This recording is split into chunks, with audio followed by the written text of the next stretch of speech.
સુરેખા માલકાની અને જોઈએ આજના સમાચાર। કેન્દ્ર સરકારે એક તરફી અને ગેરબંધારણીય રીતે બનાવેલા વકફ સુધારા કાયદાની વિરુદ્ધમાં all India Muslim personal law બોર્ડના આદેશ અનુસાર સમગ્ર દેશના મુસ્લિમો દ્વારા તારીખ 30 એપ્રિલ 2025ને બુધવારના રોજ રાત્રે 9 વાગ્યાથી સવા 9 વાગ્યા સુધી 15 મિનિટ પોતપોતાના ઘરો અને દુકાનોની લાઇટ બંધ કરી અંધારપટ રાખી પોતાનો વિરોધ નોંધાવ્યો હતો, જેમાં મોડાસાના સમગ્ર મુસ્લિમ સમાજના લોકોએ પણ પોતાના ઘર અને દુકાનની લાઇટ બંધ રાખી સખત વિરોધ નોંધાયો હતો।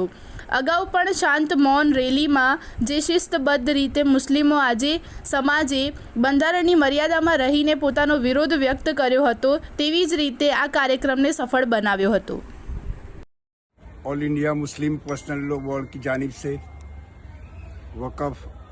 एक्ट 2035 के अपोज में आज ऑल इंडिया लेवल बत्ती गुल एहतजाज का अहतमाम मुस्लिम पर्सनल लॉ बोर्ड की जानिब से किया गया,